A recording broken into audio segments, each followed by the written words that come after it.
Rise and shine, porcupines. Guess what time it is? That's right, it's Algebra with Al time. I'm your host, Al Rosetti. Today we're looking at Chapter 5, Unit 2, Dividing Polynomials. So, after watching this video, students will be able to divide polynomials using long division. The concept is dividing polynomials. The skill is the long division. So, what do you say we get started, shall we? Here we go. All right, so let's start out nice and easy. So dividing polynomials. We got 10c plus 6 over 2. Now what we have to remember is this is really two separate fractions, 10c over 2 and 6 over 2, and that's how we're going to simplify them and then put them back together. Now, would you normally separate in the process? No, but I want you to be able to see this is how you should be processing this problem as two separate fractions and writing it back together. So that's why I did it that way. You're not going to do it that way. Okay, you're going to do this for the most part as in one step. So when we divide 2 into both those, we get 5c plus 3. All right, number 2, same thing. Remember, it's 12x over 4 and 20 over 4. And 12x and 4, and this is how you're going to do it. You're going to keep it together. You're just going to know that you're going to divide into both those terms, right? We're going to get 3x plus 5, and that's it. That's as simple as it is. So there's the answers for 3 and 4, because these are very simple. We're moving on to number 5. All right, now number 5, what's the big deal here? You see the negative 1 as the exponent? The negative 1, if you're not real familiar with that, all it does is take that grouping that it's attached to, and it writes it as a fraction. This is more for scientists. You know, they use in scientific notation, this is where this is used, so I don't have to write a fraction. It's another way of writing the fraction. So for us though, it just moves it into the denominator. It's another way of writing 1 over 5 cubed to the 4th. So now you have, all it is essentially telling us what to divide by. We're putting it in the denominator, and now we're back to what we did in problems 1 through 4, just simplifying. And when we're all done simplifying this, what do we end up with? Well, we got 3q squared, right? Now, if you are doing this problem and the denominator does not completely divide out, everything in the denominator stays in the denominator. Some kids want to move it up in the numerator. If it's in the denominator and it doesn't divide out, it stays a fraction. All right, we're on number 6. Okay, so once again, you see the negative 1 attached to the 4f squared. What does that mean to us? That means it goes into the denominator so that we have something to simplify with. Okay? It's another way of writing it as a fraction. All right, so when we put 4f squared underneath, now I did this one once again. I put the 4f squared underneath each one of these terms to make sure you understand that's how you're going to process the problem. Are you expected to write it underneath each term? No, not really, unless you, for some reason, need to do that for your own edification. But we're not going to do that. But I did it so you can see how your mind should be processing this problem. All right, so when we do that now, we divide each one of the terms by 4f squared. And what are we left on the top is f to the 3rd. On the second one, what are we left with, right? We're left with f squared. Then we have 12f cubed. What we left up top, we got 3f. And the last one, 8f squared divided by 4 squared, we're just left with negative 2. So in all of the terms except for one, the denominator did divide out. But that one term that didn't, it has to stay in the denominator. You can't move it up. So that 3 over 2, right? That has to stay in the denominator. All right. And you can't even attach all these terms now because the denominator divided out of all of them. So that's the only one that has a fraction. All right, what are we on? We are on number 7.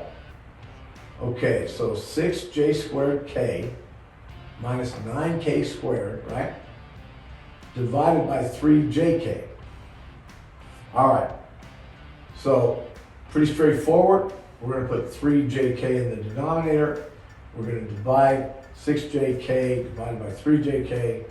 Now remember, so for multiplication, when it came to the variables, we added them. But for division, we're basically subtracting them. Okay? So 3 goes into 6, leaves 2. Take away 1j from both of those, you're left with 1 on top, and the k's divide out completely. All right, second part of the problem, right? 3 goes into 9 3 times, the j comes out, and you're left with what? 1k. So 3k, 2j minus 3k, there's your answer. All right, there's the answer to number 8. We're moving on to number 9, okay? So now, here's where the long division comes in. Up to this point, we've just been dividing by a monomial, no reason to do any long division. But here, you're dividing by a binomial, we have to go ahead and do this through long division. Now, if you remember back when you were in 3rd or 4th grade, you did long division. As long as you can remember the steps, the process is the same.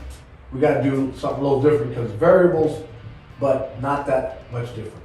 So the first thing we're going to do to get started is ask ourselves, what times n will equal n squared? Because it has to match exactly, right? We want to subtract it out, it's got to be the same exact term.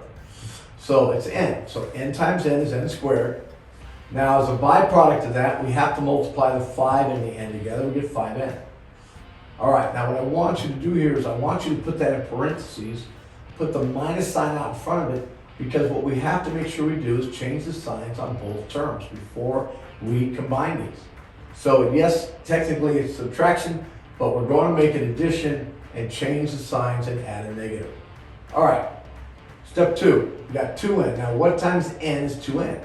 Well, you know that it's 2.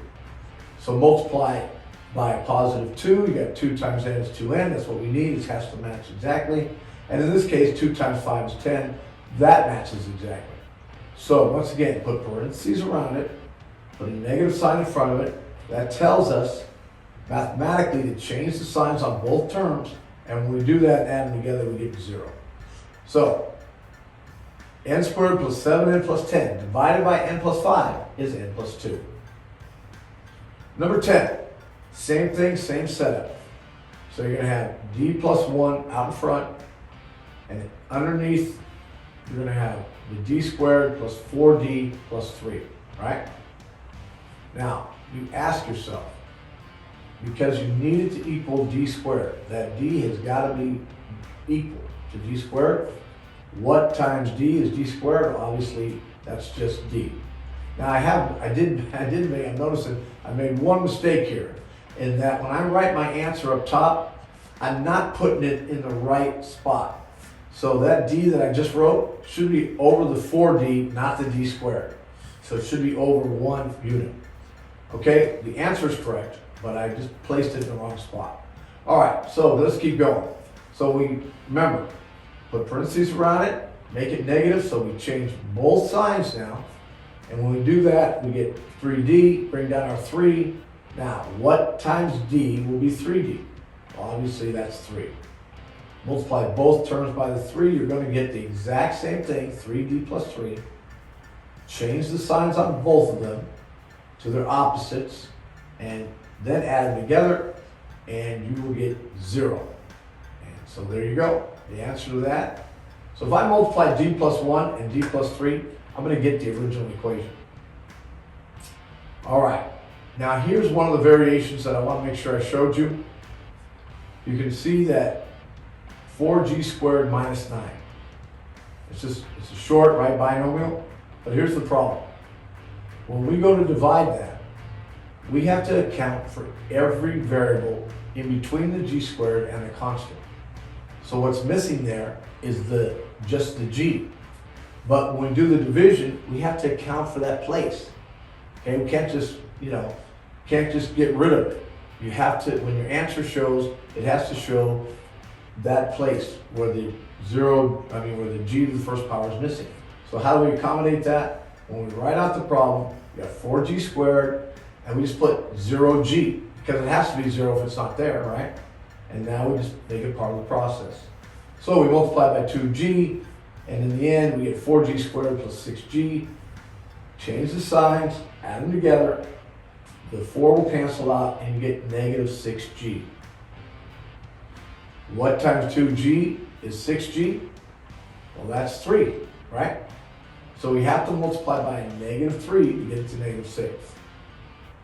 And then negative 3 times 3 is negative 9. Notice how they are exactly the same signs. Well, they have to be.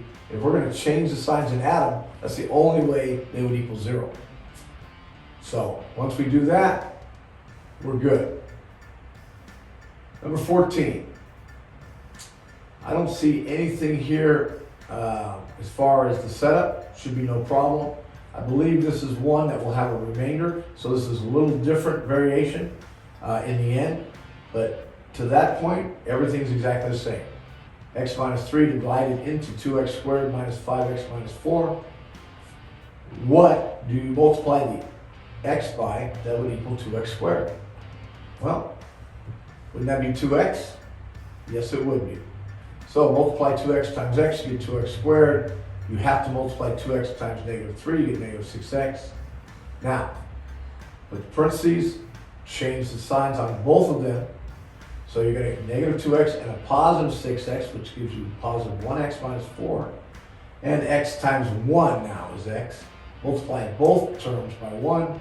And you can see when I change the signs here, I'm going to get negative 1 as a remainder. And what do we do with that? We write it over the x minus 3 as a fraction in our answer. That's all you got to do. All right, here's 15 and 16. There's the answers for that. Now we're going to 17 and 18. And the only reason I'm doing these again is because we already had a couple like this. I just want to make sure you understand when you see the negative exponent, all that's telling you to do is put it in the denominator. So that's what you're dividing by. Because if you didn't know that, you would wonder how you're dividing this problem. You have to be able to see that. All right, so we know it's 1 over v to the 4th. So now what do we do, right? Now we're going to write it out just like we did all the other problems. V minus 4. Okay, you don't have to worry about the negative exponent once you move it in the denominator. It's not a problem anymore. Okay, 3v squared minus 7v minus 10. So ask yourself, what times v, the v, we're talking about the v in front of the negative 4, what times v is 3v squared? Well, that would be 3v. 3v times negative 4 is negative 12v. We're going to change the signs. You have what? Negative, no, not negative, you have 5v minus 10. Now, what are you going to multiply 5 or v by? So it's 5v. Well, that would be what? A negative 5. So you have negative 5 plus 20, right, in the end. And when you add them together, you're left with a remainder. What are we going to do with the remainder? We're going to put it over the v minus 4. All right. There are the answers for 17 to 22. And the last problem I'm going to do is the word problem. However, I've said this many, many times already. Whatever unit you're doing, if you get a word problem in that unit, guess what math you're going to do? How about the exact same thing we've been doing? So even if I didn't know what the heck they were talking about here, I can see they gave me an expression. There's what I'm going to divide it by.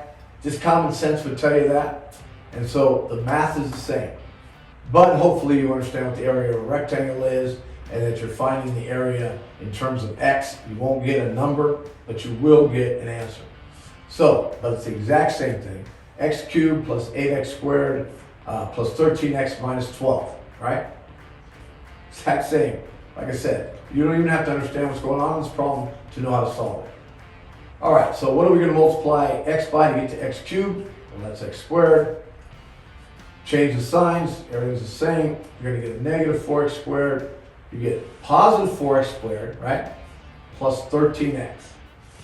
What are you multiplying x by to get 4x squared? Well, that would be a positive 4x.